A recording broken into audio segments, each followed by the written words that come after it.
Hello guys! Welcome to my channel bank Nifty masters. ఈరోజు bank Nifty market update గనుక మనం చూసుకుంటే bank నిఫ్టీలో 59 పాయింట్స్ మార్కెట్ అయితే డౌన్ అయ్యి 57,686 దగ్గర మార్కెట్ అయితే క్లోజ్ అయింది.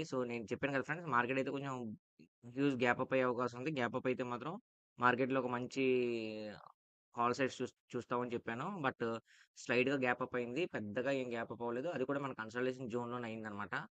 కన్సల్టేషన్ జోన్‌లో అయిన తర్వాత మనకు తెలుసు కదా సార్, మన ట్రేడ్ సెటప్ అనేది నేను మీకేం చెప్పానో, కన్సల్టేషన్ జోన్ అయితే ఒక 30 మినిట్స్ అబ్జర్వ్ చేసిన తర్వాత ఎంట్రీ తీసుకోమని చెప్పాను. మీరు గనక అబ్జర్వ్ చేస్తే 15 మినిట్స్ క్యాండిల్ చూద్దాం. 15 మినిట్స్ క్యాండిల్ బట్టి మీకు ఏ విధంగా ఉన్నదని చెప్తాను.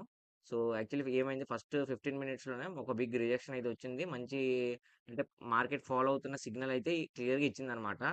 నెక్స్ట్ 15 మినిట్స్‌లో ఎంట్రీ తీసుకోవచ్చు. కాకపోతే నేనేంటంటే ఒక 30 మినిట్స్ అబ్జర్వ్ చేసిన తర్వాత తీసుకుందాం అనుకున్నాను. 30 మినిట్స్ అబ్జర్వ్ చేసిన తర్వాత నేను ఇక్కడ ఎంట్రీ తీసుకున్నాను ఫ్రెండ్స్. ఎంట్రీ తీసుకున్నాను. నాకు తెలుసు మార్కెట్ అప్ టు ఈ రేంజ్ వరకు ఫాలో అయ్యే అవకాశం ఉంది. ఎందుకంటే ఇక్కడ స్ట్రాంగ్ ఒక సపోర్ట్ జోన్ ఉంది. మీరు ఇది గుర్తుంచుకోవాలా. ఇక్కడ స్ట్రాంగ్ సపోర్ట్ జోన్ ఉండడంతో మార్కెట్‌లో మనం అంత హ్యూజ్‌గా క్యాప్చర్ చేసుకునే పాయింట్స్ లేవు కాబట్టి, మనం మినిమల్ పాయింట్స్‌తో ఎగ్జిట్ అయిపోదామనే కాన్సెప్ట్‌తోనే నేను దిగాను. దిగిన తర్వాత నేను ఎంట్రీ తీసుకున్నాను. పాయింట్స్ అనేవి మినిమమ్‌గా క్యాప్చర్ చేసుకున్నాను. దాని తర్వాత ఎగ్జిట్ అయిపోయాను. దాని తర్వాత మార్కెట్ గనుక చూస్తే ఒక బిగ్ కన్సల్టేషన్ అయితే ఇదే ఏరియాలో జరిగింది. కొంతమంది ట్రాప్‌లకు కూడా గురయ్యారు. ఎందుకంటే ఇక్కడ కొంచెం మార్కెట్‌లో ఇక్కడ ఏదైతే బౌన్స్ బ్యాక్ అయిందో, ఇంకా కంపల్సరీ అనుకుంటారు కదా! ఎప్పుడైతే సపోర్ట్ జోన్ నుంచి కొంచెం బౌన్స్ బ్యాక్ అయిందో మార్కెట్ కంప్లీట్‌గా ఒక రివర్సల్ అవుతుందని. అదైతే జరగలేదన్నమాట. మళ్ళీ కన్సల్టేషన్ జోన్‌కైతే ఉంది.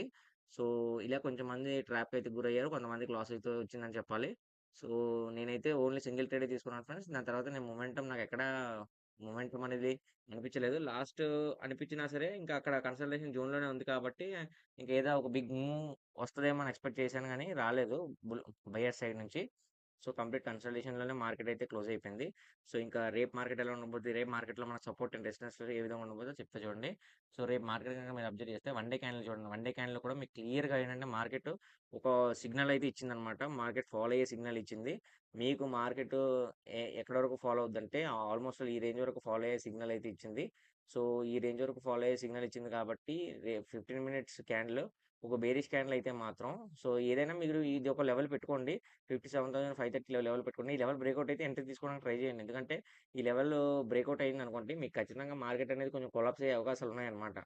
లేదు ఈ లెవెల్ బ్రేక్‌ఔట్ అవ్వలేదంటే మాత్రం మీరు అంటే కాల్ సైడ్ అయితే కొంచెం అవాయిడ్ చేయండి. ఎందుకంటే అంత ఏమీ లేదు, కాల్ సైడ్ అంత ప్రెషర్ ఏమీ లేదనమాట. ఎందుకంటే ఈరోజు మార్కెట్‌లో మనం అబ్జర్వ్ చేసిందేంటంటే నిన్న నిన్న మార్కెట్‌లోని ఈరోజు మార్కెట్‌లో మనం అబ్జర్వ్ చేసిందేంటంటే